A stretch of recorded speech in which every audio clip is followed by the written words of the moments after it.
pelajaran bab selanjutnya. Kalau pertemuan kemarin kita sudah membahas bab yang satu, pertemuan satu dan pertemuan kedua, yaitu tentang makna dan sebelum pelajaran kita mulai, dipersiapkan seperti biasanya ketua kelasnya untuk mempersiapkan. Dipersilahkan. Siap, Kak. Hormat, Bro. Halaman. Assalamualaikum warahmatullahi wabarakatuh. Waalaikumsalam warahmatullahi wabarakatuh. Damai.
Nurina Agustin, Waki Airiyu, Putri Nazir, Zaki Surya, hampir separuh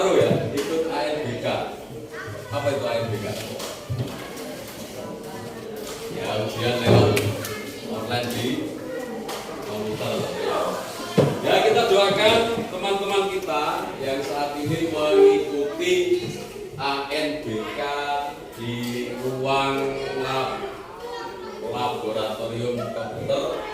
Kita doakan semoga teman kalian yang mengikuti ujian tersebut bisa sukses dengan nilai yang terbaik. Oke ya. Nah, bagi kalian yang tidak mendapat tugas mengikuti ANBK, seperti biasa kita masuk pelajaran yang akan kita laksanakan di pagi hari ini. Anak-anak semuanya, di pertemuan 1 dan 2 di bab pertama kemarin kita sudah mengupas, sudah membahas tentang makna, kedudukan, dan fungsi Pancasila. Terima kasih sudah melaksanakan kegiatan tersebut dengan sangat luar biasa. Kalian berdiskusi melalui proses diskusi, melalui proses tanya jawab, presentasi, dan pada akhirnya di pertemuan kedua kalian sudah mengumpulkan tugas yang kita laksanakan. Nah, di pertemuan ini, di bab selanjutnya kita akan membahas tentang bagaimana menumbuhkan, bab selanjutnya ya, bagaimana menumbuhkan kesadaran terhadap Undang-Undang Dasar Negara Republik Indonesia tahun 1945. Seperti biasa, nanti kalian akan tetap melihat tayangan video yang sudah dipersiapkan. Kalian cermati, dengarkan, kalian resapi. Setelah itu bisa didiskusikan. Siap ya? Untuk menyemangatkan belajar pada pagi hari ini, seperti biasa, tepuk luar biasa dulu. Kalau kemarin sudah saya beri tepuk dengan nada ya. Nanti kita praktekkan pada saat setelah penayangan untuk ice breathing-nya ya. Oke. Kita awali dengan tepuk luar biasa dulu. Tepuk luar biasa. Aku hebat, Anda hebat, semua hebat. Oke, terima kasih ya. Sekali lagi saya ingatkan, semuanya ini adalah anak-anak yang hebat, tidak boleh tidak hebat. Nah, untuk meraih kehebatan itu, makanya kalian diberi tugas untuk menuntut ilmu, baik sekolah, ngaji, dan sebagainya, sebagai bekal untuk menjadi orang-orang yang hebat dan luar biasa. Kalau sampai sudah nanti menjadi orang yang hebat dan luar biasa, jangan lupa membahagiakan orang lain, jangan lupa selalu tersenyum, jangan lupa selalu bisa bermanfaat untuk orang lain. Oke, terima kasih anak-anak semuanya. Kita dengarkan, kita lihat penayangan video ini. Semoga nanti bermanfaat untuk bekal diskusi di pertemuan yang pertama ini.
kalian anggap itu harus kalian catat ya, menggunakan buku dan pena yang sudah kalian sediakan ini ya. Langsung aja kita mulai, tapi sebelum kita mulai kalian jangan lupa berdoa dulu ya. Nah, di dalam materi bab 2 ini akan ada beberapa subbab ataupun submaterinya. Namun dalam video kali ini saya akan menjelaskan mengenai subbab yang pertama atau yang bagian A dulu ya, yaitu mengenai kedudukan dan makna pembukaan UUD Negara Republik Indonesia tahun 1945. Nah, jadi kita harus tahu dulu nih bahwa di dalam pembukaan UUD 1945 ini ada kedudukannya loh ya. Jadi pertanyaannya kalau ditanya apa sih kedudukan pembukaan UUD, yaitu yang pertama, UUD ini merupakan sebagian hukum dasar ya. Nih, hukum dasar yang tertulis. Jadi kita pernah bahas ya di kelas 7 bahwa hukum dasar itu ada yang tertulis dan ada yang tidak tertulis. Nah, jadi kalau ditanya hukum dasar yang tertulis di Indonesia itu apa? Yaitu adalah UUD 1945. Nah, mengenai hukum dasar yang tidak tertulis ini namanya adalah konvensi. Ya, jadi di Indonesia itu ada juga hukum dasar yang tidak tertulis. Nama lainnya adalah konvensi. Nah, hukum dasar yang tidak tertulis itu biasanya berkembang di kalangan adat. Jadi kebiasaannya ataupun sebagian orang menyebutkan hukum adat di Indonesia itu sama dengan konvensi ya. Nah, kenapa sih ada hukum yang tidak tertulis ini ya? Jadi hukum yang tidak tertulis ini atau konvensi ini gunanya untuk melengkapi hukum yang tidak diatur di dalam hukum yang tertulis ini. Contoh konvensi. Biasanya sebelum hari kemerdekaan itu presiden berpidato di sidang paripurna. Nah, mengenai pidato presiden di sidang paripurna itu kan tidak ada tertulis di dalam UUD kan, bahwa presiden ini harus berpidato di sidang paripurna. Namun ini merupakan sebuah kebiasaan atau sudah dilakukan secara berulang-ulang sehingga bisa disebut sebagai konvensi atau hukum dasar ya, hukum dasar yang tidak tertulis. Nah, selanjutnya yang ketiga, UUD merupakan hukum tertinggi, yakni hukum tertinggi dalam tata urutan peraturan perundang-undangan di Indonesia. Jadi, mengenai sistem peraturan perundang-undangan di Indonesia ini terdapat beberapa peraturan ya. Salah satunya itu ada peraturan presiden.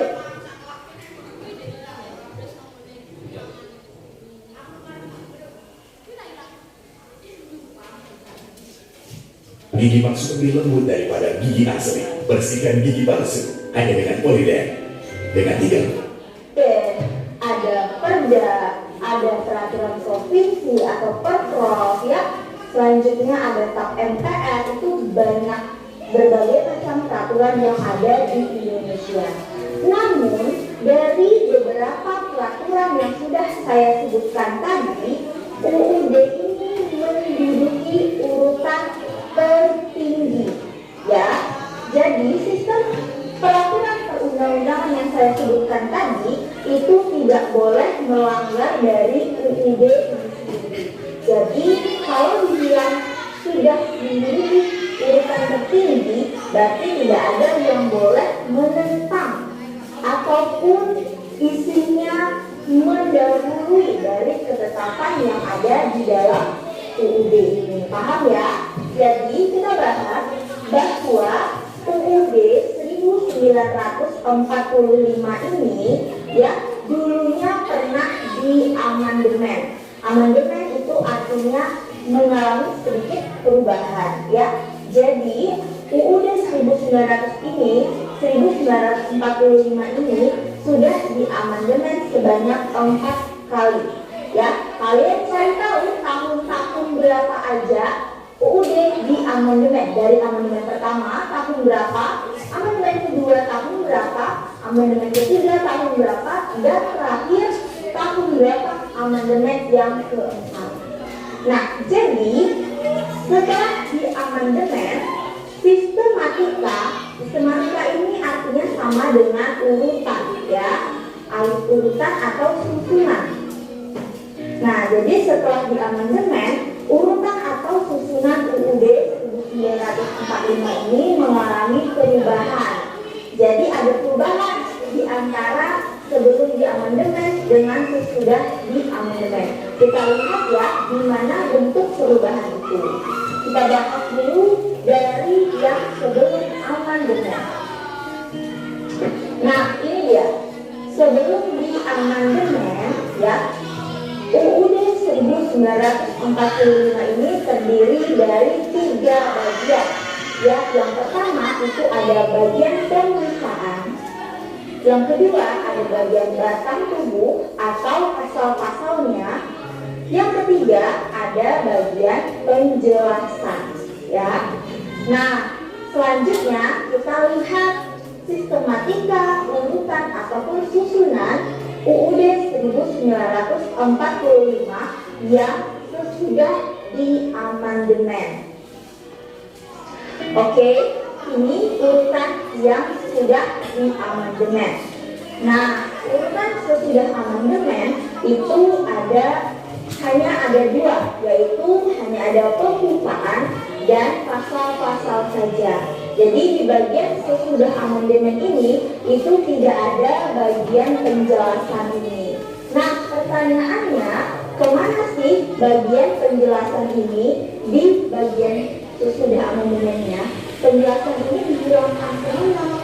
Nah, jadi jawabannya, bagian penjelasan ini dimasukkan ke dalam pasal-pasalnya. Jadi pasal-pasalnya ini di dalam sesudah amandemen itu pasal-pasalnya sudah rinci.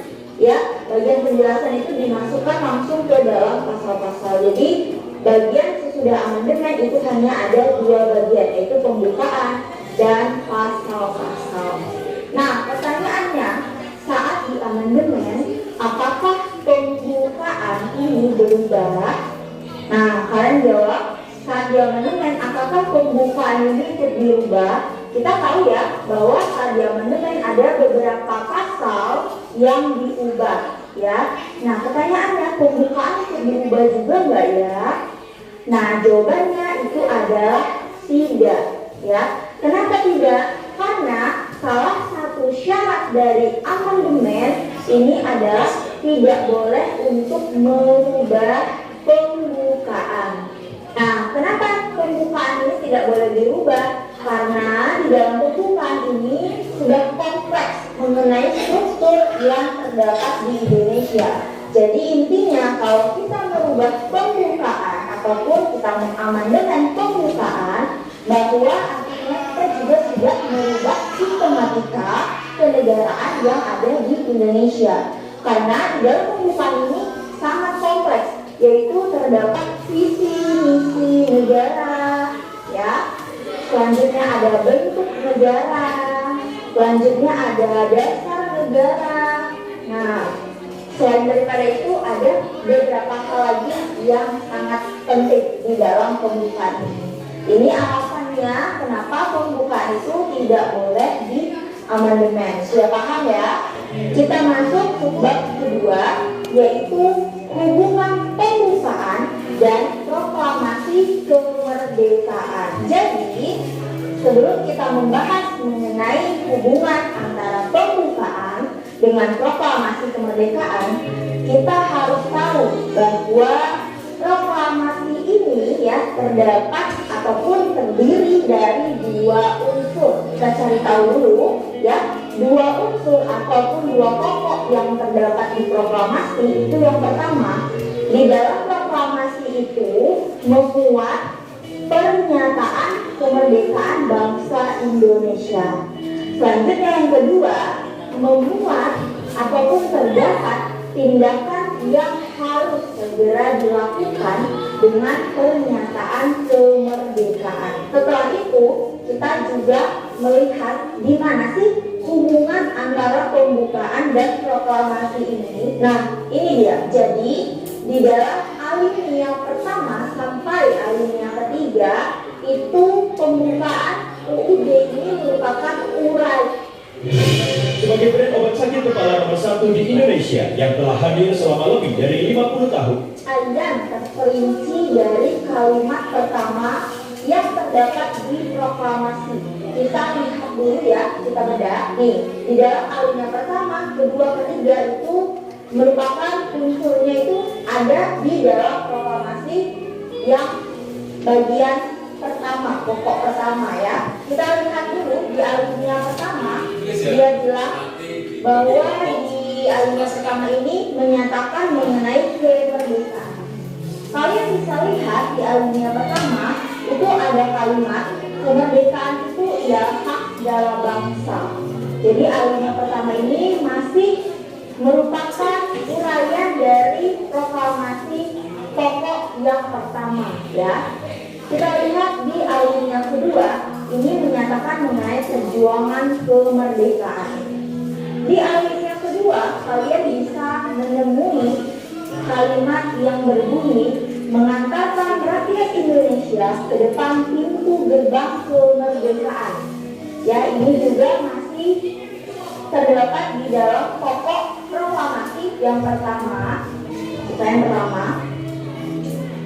Nah, alinea ketiga, kalian bisa di sini menyatakan bahwa kemerdekaan didorong oleh keinginan luhur. Kalian lihat di alinea ketiga, atas berkat rahmat Allah yang Maha Kuasa dan dengan didorongkan oleh keinginan luhur supaya berkehidupan kebangsaan yang bebas ya. Ini juga masih menyatakan kemerdekaan bangsa Indonesia. Jadi alinea pertama 1, 2, 3 itu merupakan uraian dari proklamasi pokok yang pertama ya. Nah, kita lihat di alinea keempat ini merupakan arah pertanggungjawaban terhadap pelaksanaan proklamasi. Jadi di alinea keempat ini udah mulai diatur bahwa setelah proklamasi apa yang harus kita capai ya. Nah, di sini kan di pokok proklamasi dinyatakan bahwa tindakan yang harus segera dilakukan dengan pernyataan kemerdekaan. Jadi di alinea keempat ini sudah dituliskan apa yang menjadi visi misi negara ya. Nah, kalian bisa melihat visi dan misi negara Indonesia yang ada di. Nah, kalian bisa lihat visi dan misi negara Indonesia yang ada di alinea keempat ya.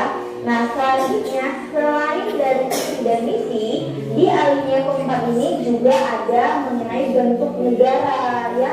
Juga terdapat dasar negara Pancasila kita. Juga ada kenapa kita membutuhkan UUD di dalam alinea keempat ini. Itulah mengenai hubungan pembukaan dan proklamasi kemerdekaan.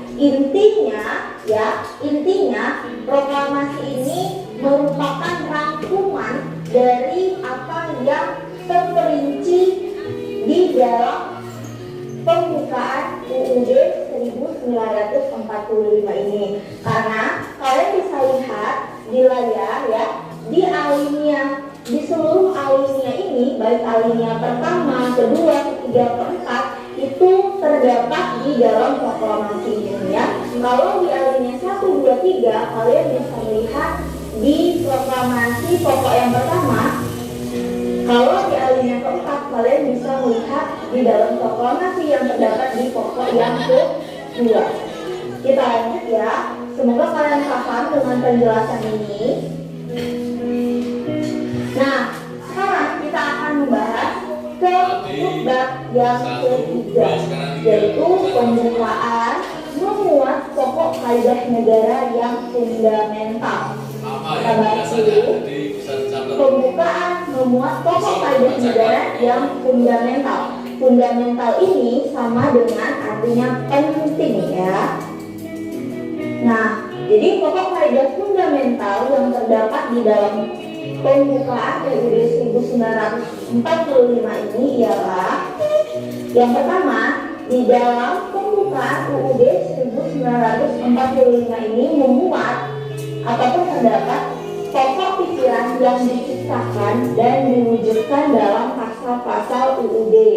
Nah, jadi di dalam pembukaan ini merupakan rangkuman apa yang akan dijelaskan di dalam pasal-pasal UUD 1945 ini. Nah, yang kedua terdapat pengakuan kemerdekaan merupakan hak segala bangsa. Kalian bisa lihat di alinea pertama ya. Ini terdapat di alinea pertama dunia bahwa sesungguhnya kemerdekaan itu ialah hak segala bangsa.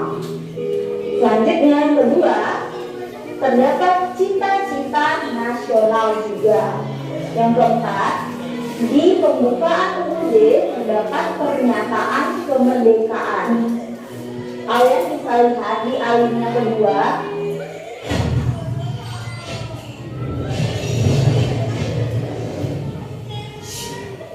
Berbunyi mengatakan rakyat Indonesia ke depan pintu gerbang kemerdekaan negara Indonesia.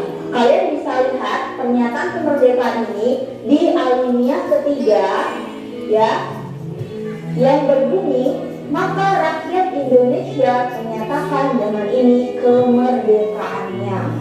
Selanjutnya di dalam pembukaan ini juga terdapat tujuan negara. Tujuan negara yaitu kalian bisa lihat di alinea keempat ya, melindungi segenap bangsa Indonesia dan seluruh tumpah Indonesia, dan untuk memajukan kesejahteraan umum, mencerdaskan kehidupan bangsa, dan ikut melaksanakan ketertiban dunia yang berdasarkan kemerdekaan, perdamaian abadi, dan keadilan sosial.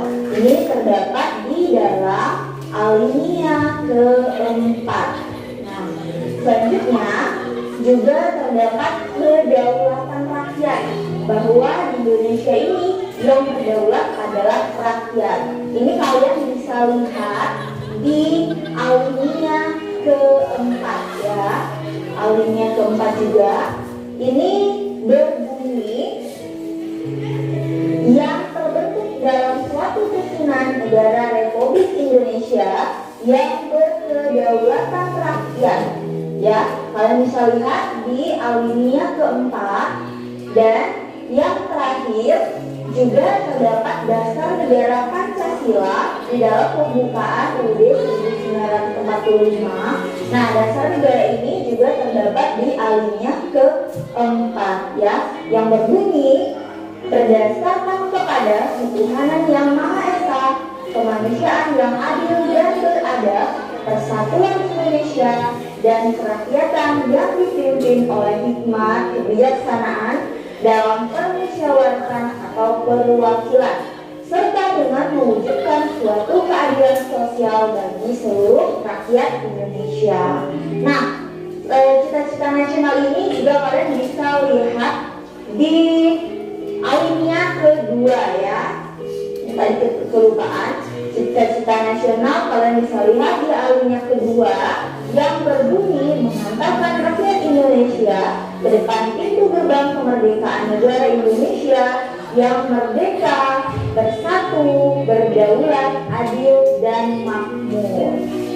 Makna alinea pembukaan UUD 1945. Nah, jadi pembukaan UUD ini kan terdapat 4 alinea.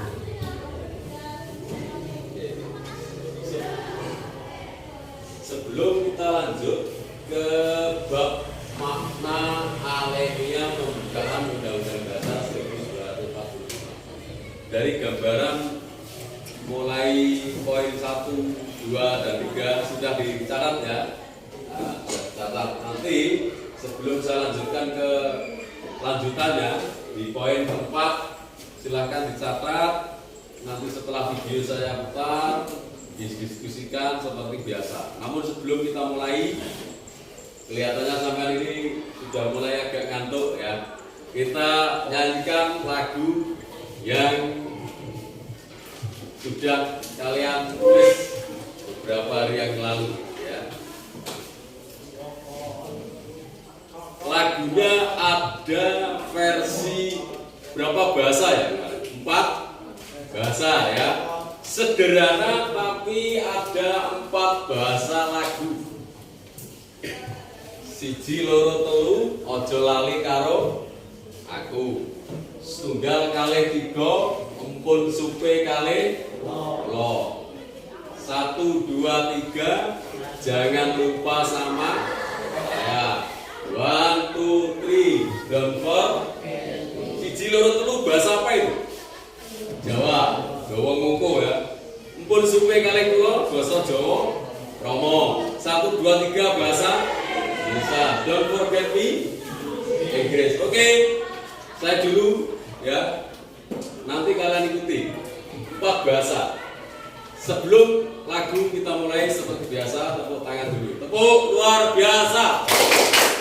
Hebat, Anda hebat, semua hebat. Tim, lagunya versi 4 bahasa. Supaya apa? Sampai tidak lupa. Lagunya apa? Supaya tidak lupa kepada pelajaran yang sudah kita laksanakan. Siji loro telu ojo lali karo aku, pelajaran PPKN maksudnya. Dan juga jangan lupa dengan gurunya yang mengajarkannya ya. Saya lagi, siji loro telu ojo lali karo aku, setunggal kali tiga empun supe kali kula. 1 2 3 jangan lupa sama saya. 1 2 3 don't forget me. Oke, sebelum kita mulai nyanyi, tepuk tangan bersama-sama ya. Bersama-sama nanti yang putri, yang putra menjawab seperti kemarin. Silakan. Nah, tapi ini bersama-sama dulu ya. Oke, sampai ikut kelompok putri aja ya. Oke, 1 2 3 siji loro telu ojo lali karo aku, setunggal kali tiga empun supe kali kula. 1 2 3 jangan lupa sama saya. 1 2 3 don't forget me. Yang perempuan nanti yang laki-laki menjawab. 1 2 3 siji loro telu ojo lali karo aku, setunggal kali tiga empun supe kali kula. 1 2 3 jangan lupa sama saya. 1 2 3 don't forget me. Sekarang yang laki-laki gantian. Siji loro telu yang perempuan menjawab ya. 1 2 3 siji loro telu ojo lali karo aku. Bagus. Tunggal kali tiga empun supe kali kula. 1 2 3 jangan lupa sama saya. 1 2 3 don't forget. Aduh, yang semangat. Ayo bersama-sama. 1 2 3 siji loro telu ojo lali karo aku, setunggal kali tiga empun supe kali kula. 1 2 3 jangan lupa sama saya. 1 2 3 don't forget me. Oke, mantap. Seperti itu ya. Itu lagu yang pertama, ada 4 bahasa ya. Sebelum saya lanjutkan ke materi poin yang keempat tentang makna alinea pembukaan Undang-Undang Dasar 1945. Kalau tadi lagu versi 4 bahasa, Jawa, Ngoko, Jawa Kromo, bahasa Indonesia dan bahasa Inggris. Sekarang yang lagu yang kedua juga ada beberapa bahasa. Matur nuwun, bahasa apa? Terima kasih. Thank you very much. Bahasa Inggris ya. Sukron kasiro. Bahasa Arab. Kamsia. India. Betul. Ada 5 bahasa. Judulnya adalah Bunga Rosa. Apa? Bunga bunga rosa. Bunga rosa itu apa? Salah satu bunga yang sangat indah. Maksudnya gimana bunga rosa? Yaitu kalian sebagai seorang pelajar, kalian sebagai seorang anak sekolah, ya harus bisa mengharumkan nama baik. Karena bunga itu kan, coba sekalian lihat, bunga itu apa? Bunga itu adalah indah, bunga itu harum, bunga itu siapapun pasti akan senang melihatnya.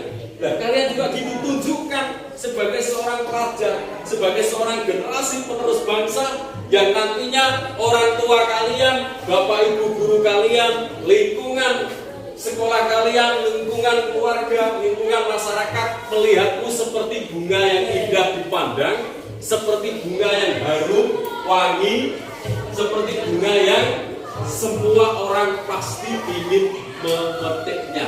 Nah, berarti apa?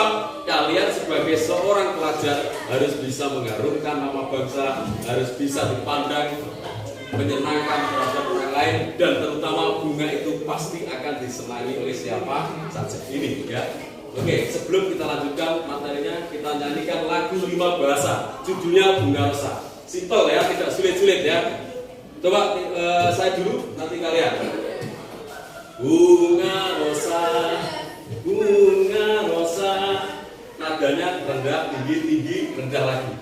Saya ulangi. Bunga rosa, bunga rosa, bunga rosa, bunga rosa.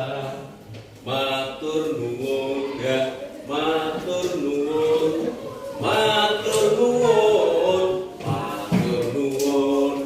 Terima kasih, terima kasih, terima kasih, terima kasih. Bahasa Inggris. Thank you very much. Thank you very much. Thank you very much. Thank you very much. Sukron kasiron, oke? Sukron kasiron. Sukron kasiron. Sukron kasiron. Kamsia, kamsia, kamsia, kamsia. Maksudnya gini. Lagu terima kasih ini diversikan beberapa bahasa. Maksudnya kalian ini harus selalu bisa bersyukur, terutama kepada Tuhan yang Maha Kuasa atas segala limpahan rahmat dan hidayahnya, atas segala kenikmatan kesehatan yang sudah diberikan kepada kita. Nah, terima kasih yang kedua kepada sesama manusia, kepada sesama saudara, bahwa kita ini saling bantu-membantu sebagai wujud tanda terima kasih. Kepada Bapak Ibu guru yang sudah mengajar, terima kasih. Kepada orang tuamu yang sudah memberikan pelayanan yang terbaik buat kalian di rumah, terima kasih. Kepada teman-temanmu yang sudah membantu, itu ya. Walaupun lagu ini sederhana, tapi mempunyai makna yang luar biasa. Oke, kita lakukan. Judulnya Bunga Rosa. 1, 2, 3. Bunga rosa, bunga rosa, bunga rosa, bunga rosa. Matur nuwun, matur nuwun, matur nuwun, matur nuwun. Terima kasih, terima kasih, terima kasih. Terima kasih. Thank you very much. Thank you very much. Thank you very much. Thank you very much. Kamsia, kamsia, kamsia, kamsia. Terbalik ya bahasa Arab. Sukron kasiron, sukron kasiron, sukron kasiron, sukron kasiron. Oke, sebelum nanti saya tutup dengan lagu yang terakhir, yaitu Aku Anak Indonesia, kita lanjutkan semoga dengan ini fresh ya, fresh kalian untuk mengikuti, tetap semangat mengikuti pelajaran. Masih ada satu lagu, yaitu Aku Anak Indonesia, nanti yang terakhir saja ya. Ingat-ingat lagunya ya, oke ya. Tepuk luar biasa. Aku hebat, Anda hebat.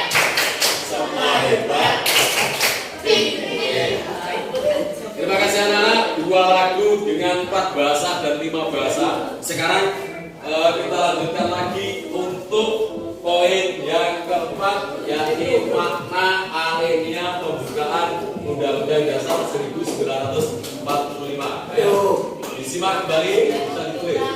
Nah, alinea ini sama dengan artinya paragraf ya. Bisa ditulis, bisa ditulis. Kalian harus tahu alinea ini adalah artinya paragraf.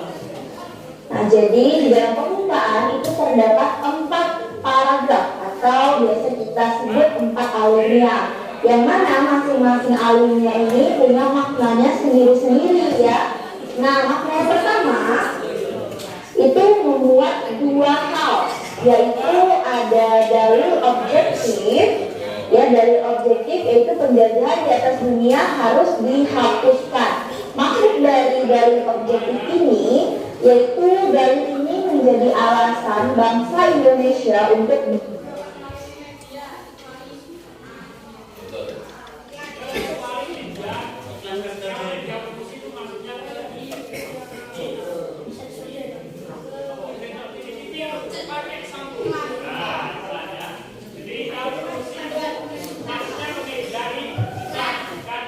berjuang, memperoleh dan mempertahankan kemerdekaan. Selanjutnya di dalam alinea pertama ini juga terdapat dalil subjektif atau aspirasi bangsa Indonesia untuk melepaskan diri dari penjajahan. Nah, di dalam dalil subjektif ini menyatakan bahwa perjuangan itu juga didorong atas keinginan supaya berkehidupan yang bebas. Jadi kita di sini sudah capek merasakan suatu penjajahan, sehingga kita pengen lepas, kita pengen bebas dari bentuk penjajahan itu ya. Nah, alinea yang kedua menyatakan maknanya menunjukkan kebanggaan dan penghargaan atas perjuangan bangsa selama merebut kemerdekaan. Jadi di sini kita udah istilah kita udah bersyukur karena di dalam pembukaan ini alinea kedua kan berbunyi, dan perjuangan pergerakan Indonesia telah sampai kepada saat yang berbahagia dengan selamat sentosa mengantarkan rakyat Indonesia ke depan pintu gerbang kemerdekaan. Jadi intinya di sini karena kita sudah capek dengan penjajahan yang dilakukan di negara kita di sini sudah merasa senang akhirnya kita bebas juga dari penjajahan itu gitu. Jadi makna dari alinea kedua itu perasaan bahagia, perasaan senang atas perjuangan kemerdekaan yang sudah berhasil ya, sudah berhasil kita rebut gitu. Jadi kita sudah merdeka. Nah, makna alinea yang ketiga itu menyatakan bahwa kemerdekaan didorong oleh motivasi spiritual. Jadi kemerdekaan itu merupakan berkat rahmat Allah yang Maha Kuasa. Jadi selain bentuk perjuangan kita itu merupakan bentuk doa kita yang dikabulkan oleh Allah, karena selain kita berjuang, kita juga di sini berdoa supaya kita diberi kekuatan untuk melewati masa-masa penjajahan itu. Akhirnya di dalam alinea ketiga ini bentuk terima kasih kita kepada Allah bahwa sudah memberi ataupun memberikan kemerdekaan kita, sudah menguatkan jiwa kita untuk tetap kuat menghadapi cobaan bentuk penjajahan itu. Nah, alinea terakhir ya, alinea keempat itu memuat prinsip-prinsip negara Indonesia. Nah, di dalam alinea keempat ini ya itu kompleks karena di dalam alinea keempat ini terdapat beberapa prinsip yang dipakai di Indonesia. Prinsip apa itu? Yang pertama ada tujuan negara ya. Kalian bisa cari tujuan negaranya apa. Tadi sudah saya jelaskan juga. Yang kedua ada ketentuan diadakannya UUD ya. Di situ juga ada tertulis, kalian bisa lihat. Maka disusunlah kemerdekaan kebangsaan Indonesia itu dalam suatu undang-undang dasar negara Indonesia yang terbentuk dalam suatu susunan negara Republik Indonesia yang berkedaulatan rakyat dengan berdasar kepada ya, di sini ada dinyatakan bahwa disusunlah kemerdekaan kebangsaan Indonesia itu dalam suatu UUD. Bisakah saya berbicara dengan orang saat memakai gigi palsu? Tentu bisa. Saya jika menggunakan perkat untuk memasak. Nah, jadi UUD ini untuk memberikan arah dalam kita melaksanakan praktek kenegaraan ini. Kalian paham ya? Selanjutnya, di dalam alinea keempat ini juga terdapat bentuk negara, yaitu bentuk negara Republik Indonesia. Di sini disebutkan di dalam pembukaan yang terbentuk dalam suatu susunan negara Republik Indonesia. Ya. Nah, selain itu di dalam pembukaan ini alinea keempat juga terdapat dasar negara ataupun Pancasila. Ya. Nah, pertama kita akan bahas mengenai kedudukan UUD 1945. Nah, jadi kedudukan UUD 1945 ini ialah sebagai sumber hukum. Ya, kita juga sudah bahas pada video sebelumnya bahwa UUD ini dijadikan sebagai sumber hukum dan merupakan hukum dasar yang menempati kedudukan yang paling tertinggi. Jadi di Indonesia itu ada beberapa aturan, ya, ada beberapa aturan yang dibuat oleh pemerintah. Yaitu kalian pasti sering mendengar ada istilahnya ataupun satu peraturan yang namanya perda. Ya, perda ini artinya adalah peraturan daerah, atau pernah juga kalian mendengar perprov, yaitu peraturan provinsi yang dibuat oleh gubernur. Kalau perda ini dibuat oleh wali kota ataupun bupati. Selanjutnya kalian juga pasti pernah mendengar PP, ya, peraturan pemerintah. Peraturan pemerintah nomor bla bla bla, itu pasti kalian sering mendengar. Nah, di antara semua peraturan itu cuma ada 3 ya di Indonesia, itu ada banyak peraturan. Tapi di sini saya hanya menunjukkan 3 saja. Jadi di semua peraturan yang ada di Indonesia itu UUD NRI ini merupakan kedudukannya paling tinggi. Jadi tidak ada aturan yang boleh bertentangan dengan aturan yang sudah ditetapkan dalam UUD 1945 ini. Paham ya? Jadi kalau ditanya apa sih kedudukan UUD 1945? Nah, kedudukan UUD 1945 yang pertama dijadikan sebagai sumber hukum negara Indonesia, ya. Nah, yang kedua UUD itu dijadikan sebagai hukum dasar, ya. UUD dijadikan sebagai hukum dasar. Nah, hukum dasar ini kedudukannya yang tertinggi, ya. Nah, jadi kalau ditanya apa kedudukan UUD 1945, jawabannya adalah sebagai hukum dasar dan sebagai sumber hukum, maksud saya, dan sebagai hukum dasar. Sampai sini paham ya? Kalau kalian kurang paham bisa langsung tanyakan di kolom komentar. Nah, sekarang kita bahas mengenai sifat dan fungsinya. Jadi UUD 1945 ini selain memiliki kedudukan yang sudah tadi kita bahas, jadi UUD ini juga memiliki sifat dan fungsi. Jadi segala hal yang dibuat pasti memiliki sifat dan fungsi, sama seperti UUD ini. Kita bahas dulu sifat UUD ini apa aja. Nah, ini dia ya. Kalau kita berbicara mengenai sifat, ya, UUD ini kan merupakan konstitusi yang digunakan di Indonesia. Jadi sebelum kita pelajari mengenai sifat UUD, kita harus tahu dulu sifat konstitusi itu apa aja, ya. Nah, jadi sifat konstitusi itu ada 2, yaitu ada fleksibel dan rigid. Fleksibel itu artinya luas itu artinya bisa dibawa mengikuti perkembangan zaman. Nah, kalau rigid itu artinya kaku. Sifat peraturan yang ada di dalamnya itu bersifat kaku. Dia tidak bisa mengikuti perkembangan zaman. Jadi dia butuh pembaharuan. Selanjutnya ada konstitusi yang tertulis dan konstitusi yang tidak tertulis. Jadi dari kedua sifat ini kita mau mengambil kesimpulan nih. Jadi sifat UUD 1945 ini apa ya? Nah, kita lihat di bawahnya. Jadi UUD 1945 ini memiliki sifat yang pertama yaitu tertulis. Kalian bisa lihat apa aja aturan-aturan yang ada di dalam UUD 1945 ini. Kalian bisa langsung lihat di dalam Kitab Undang-Undang Undang-Undang Dasar Negara 1945. Nah, selanjutnya sifat yang kedua yaitu segala peraturan yang ada di dalam UUD 1945 ini dia aturannya singkat dan supel. Jadi semuanya itu dijelaskan secara singkat dan secara supel. Jadi singkat, padat, dan jelas aturan yang terdapat di dalam UUD 1945 ini. Selanjutnya sifat UUD kita itu adalah rigid, kaku.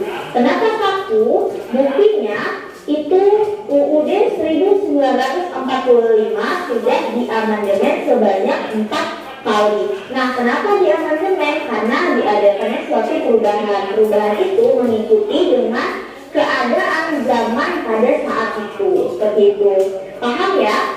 Kita lanjut sekarang fungsi UUD 1945. Nah, ini dia. Kalau kita berbicara mengenai fungsinya, UUD 1945 memiliki 3 fungsi. Nah, apa aja 3 fungsinya? Yang pertama, UUD fungsinya sebagai alat kontrol. Ya, sebagai alat kontrol yaitu melihat apakah aturan yang lebih rendah itu sesuai dengan aturan yang di atasnya. Jadi UUD ini dia berfungsi untuk mengontrol aturan yang ada di bawahnya. Contohnya antara UUD dengan Perda. Belanja harian bebas ribet pasti dibeli di bank. Lezatnya Nutella dan butiran kerupuk empuk ibarat kuah yang renyah. Nutella Pirelli Baru. Ya, peraturan daerah ini kan kedudukannya lebih tinggi UUD kan. Nah, UUD lebih tinggi. Perda ini peraturan yang ada di bawah UUD. Kita lihat jika perda ini di dalamnya ada peraturan yang melanggar aturan yang ditetapkan di dalam UUD ini, maka perda ini tidak boleh untuk dilaksanakan atau tidak boleh disahkan. Kenapa? Karena dia sudah melanggar dari UUD. Karena UUD ini merupakan hukum yang tertinggi, jadi tidak ada peraturan yang boleh melanggar UUD 1945. Jadi fungsi UUD yang pertama yaitu sebagai alat kontrol. Inilah maksud dari UUD sebagai alat kontrol. Selanjutnya yang kedua, UUD berfungsi sebagai pengatur, yaitu mengatur kekuasaan negara disusun, dibagi, dan dilaksanakan. Nah, kalau kita berbicara mengenai mengatur kekuasaan ini, kita melihat lagi ada teori yang namanya adalah teori trias politika, ya, trias politika. Nah, di dalam teori trias politika ini terdapat suatu aturan yang mana ada lembaga yang bertugas untuk membuat, ya, membuatnya itu adalah namanya lembaga legislatif, ya, legislatif. Selanjutnya ada lembaga yang bertugas untuk menjalankan aturan itu, yaitu lembaga eksekutif, dan ada lembaga yang bertugas untuk mengontrol ataupun dia melihat jalannya peraturan yang sudah dibuat itu. Apakah saat peraturan itu dilaksanakan ada suatu pelanggaran gitu, itu nama lembaganya adalah lembaga yudikatif, ya, saya tulis di sini kecil banget. Nah, ini adalah lembaga yudikatif. Jadi UUD ini juga mengatur mengenai kekuasaan negara. Jadi kekuasaan negara kalau secara luasnya itu dibagi menjadi 3. Ada legislatif yaitu membuat undang-undang, eksekutif menjalankan undang-undang, dan yudikatif yaitu mengontrol pelaksanaan ataupun jalannya undang-undang itu. Nah, selanjutnya fungsi UUD yang ketiga yaitu sebagai penentu, yaitu penentu hak dan kewajiban negara, aparat, dan warga negara. Nah, sebagaimana yang kita ketahui bahwa di dalam UUD 1945 itu sebagian besar isinya mengatur antara hak dan kewajiban, ya, mengatur mengenai hak dan kewajiban yang harus dilaksanakan oleh seluruh masyarakat, baik itu aparat penegak hukumnya, warga negara, dan penyelenggara negara itu. Ya, jadi ini dia fungsi dari dibentuknya UUD 1945. Yang pertama berfungsi sebagai alat kontrol, yang kedua berfungsi sebagai pengatur, dan yang terakhir berfungsi sebagai penentu. Semoga paham ya. Kita lanjut. Nah, kita terima kasih dari sini ya. Untuk yang materi selanjutnya nanti kita lanjutkan di pertemuan yang akan datang. Sekarang seperti kemarin ada waktu sekitar 15 menit untuk berdiskusi, menata baju seperti kemarin. Silakan berhadapan depan. Hasil yang sudah kalian catat nanti diskusikan, langsung dirasakan. Nanti diskusikan ya, hasilnya akan saya periksa.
Kelompok 1 tetap seperti kemarin, 1, 2, 3, 4.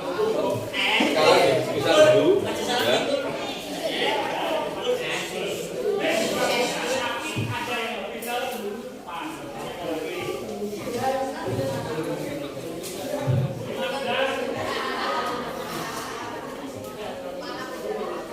Ada waktu sekitar 15 menit untuk berdiskusi, menelaah, meneliti hasil dari tayangan video ya. Pertemuan yang akan datang akan saya tayangkan lanjutannya beserta rangkumannya sehingga kalian bisa berpresentase. Oke, silakan untuk diskusi.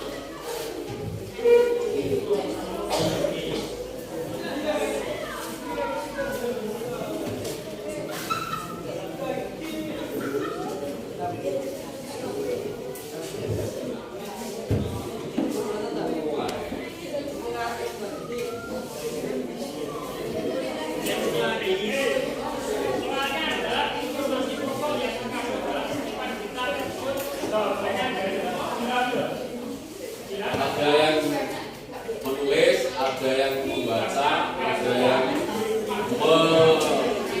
menyumbarkan ide-ide dan gagasannya. Ya.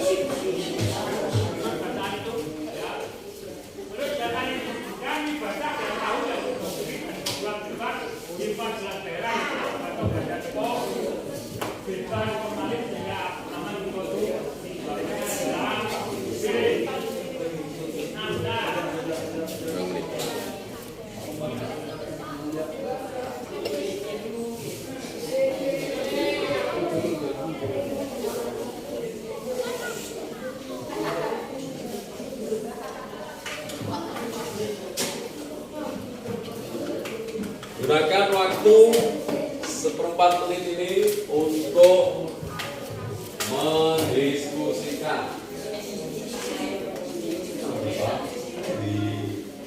Ada presentasi seperti ini.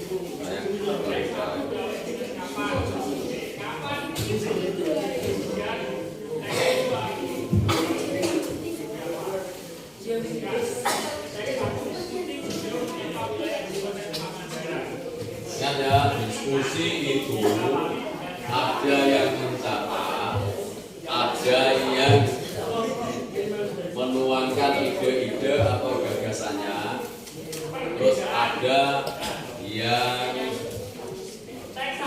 menambahi penguatan.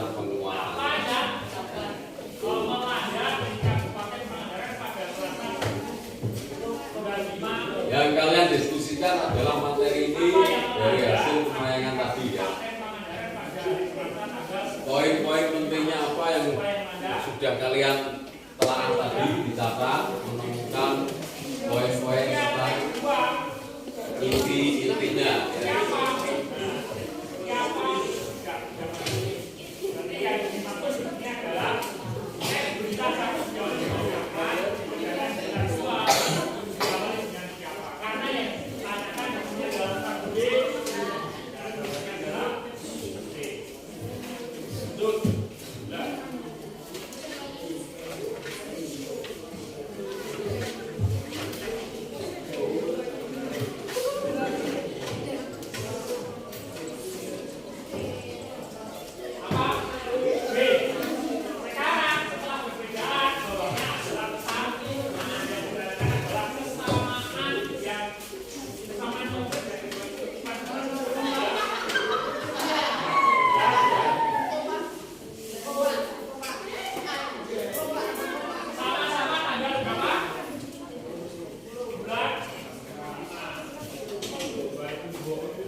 Ya, 5 menit lagi.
Sudah selesai?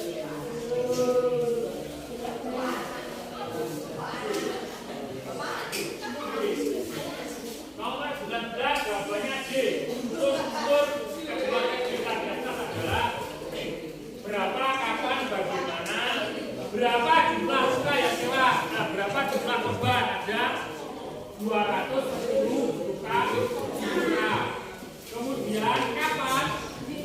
Pada hari Selasa tanggal 16 bulan 1 pukul 00 lebih 6 menit.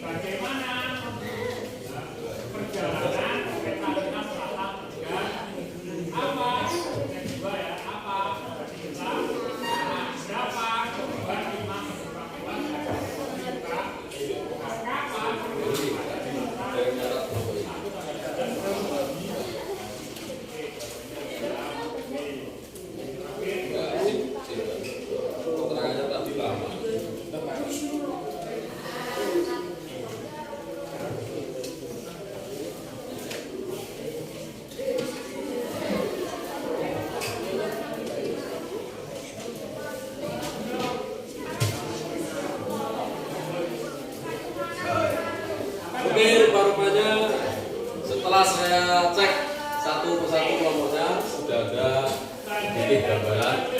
Oke, nanti silakan bisa kembali ke tempat masing-masing. Ya. Silakan untuk kembali mejanya ditata seperti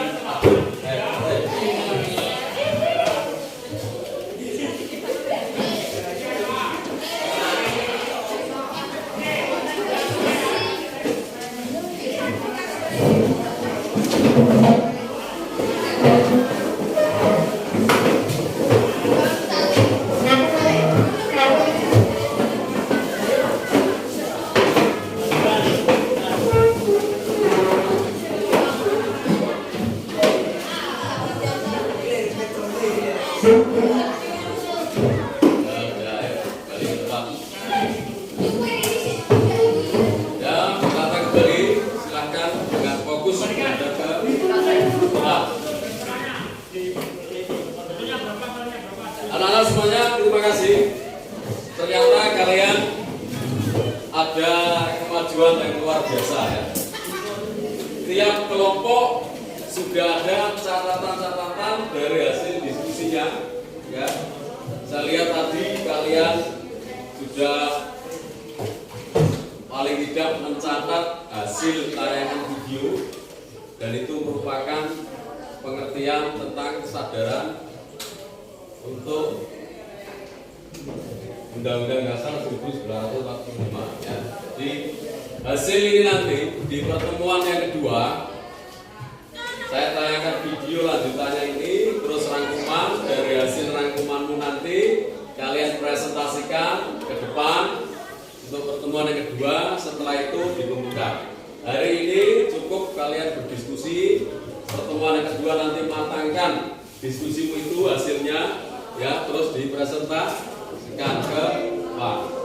Itu ya anak-anak semuanya. Oke, setelah kurang lebih kita 1 jam sekian menit sebelum kita tutup acara kita tutup materi kita pada pagi hari ini, saya ada 1 lagu lagi ya. Kalau tadi kalian sudah dapat 2 lagu versi 4 bahasa dan 5 bahasa, ini yang terakhir sebelum kita tutup, kita nyanyikan lagu Aku Anak Indonesia. Masih ingat lagunya? Kalau kalian sudah mencatat, oke, saya review ulang lagunya seperti ini. Aku anak Indonesia, aku punya cita-cita, punya mobil, punya sawah, jadi menteri atau bupati. Jadi semua anak Indonesia itu harus punya cita-cita. Cita-citanya apa saja? Apa saja? Banyak. Salah satunya di lagu ini diwakili oleh menteri dan bupati. Salah satu contoh cita-cita. Nah, Indonesia ini kaya raya. Di rap berikutnya, Indonesia kaya raya, mengapa aku menderita, tapi aku tetap gembira karena Indonesia merdeka. Anak-anak semuanya, kita hidup di negara manapun ya, terutama di Indonesia ini, penderitaan itu pasti ada. Tetapi penderitaan itu akan hilang kalau kita tetap bangga bahwasanya kita itu Indonesia adalah negara yang kita huni, sudah merdeka. Makanya apa sih penderitaan yang tidak kita alami di bumi ini, terutama di negara kita Indonesia, walaupun sudah merdeka sudah 77 tahun, tetapi makanya kalian materi menumbuhkan kesadaran ini, walaupun bagaimanapun untuk negara kita, sesulit apapun kehidupan kita sehari-hari, tetap kita bangga menjadi warga negara Indonesia. Karena apa? Indonesia adalah tetap merdeka.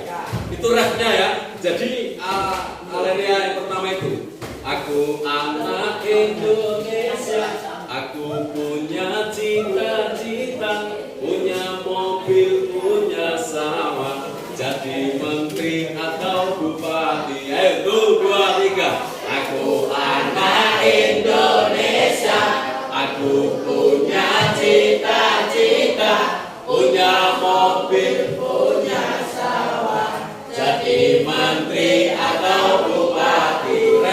Indonesia kaya raya, mengapa aku menderita, tapi aku tetap gembira karena Indonesia merdeka.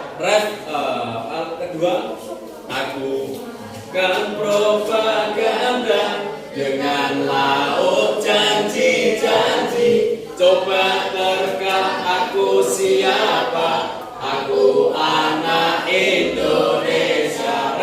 Indonesia kaya raya, mengapa aku menderita, tapi aku tetap gembira karena Indonesia merdeka. Yang tiga, aku anak siapa saja, ikut kerja berapa kerja.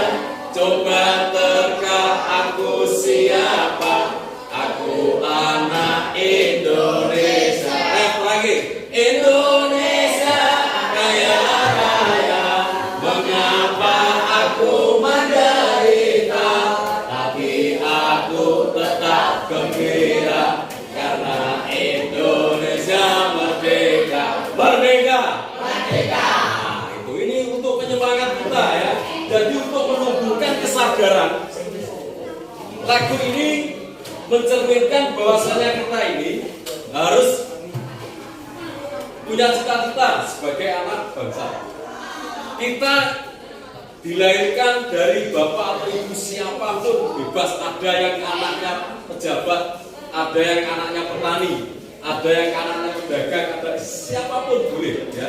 Yang penting adalah ini Indonesia ya. Kalian dilahirkan dari anak siapa saja harus bangga bahwasanya saya ini hidup di Indonesia. Indonesia sudah merdeka. Untuk itu mari kita raih kebahagiaan bersama-sama. Itu ya.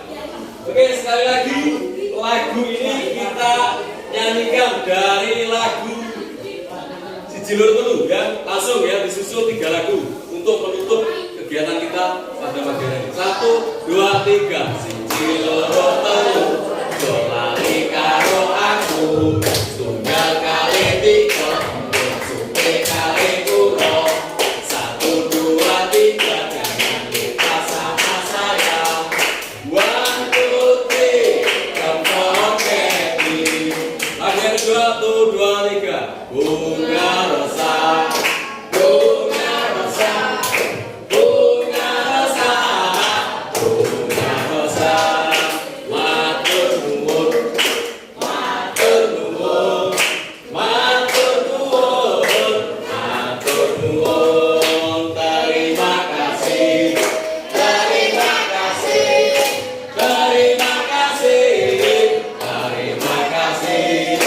Thank you very much, thank you very much, thank you very much, thank you very much. Sukron kasiron, sukron kasiron, sukron kasiron, sukron kasiron. Kamsia, kamsia, kamsia, kamsia. Lagu terakhir 1, 2, 3. Aku anak Indonesia, aku punya cita-cita, punya mobil, punya sawah, jadi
dipresentasikan. Oke.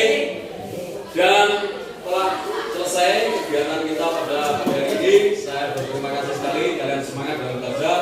Mohon maaf mungkin masih banyak kekurangan.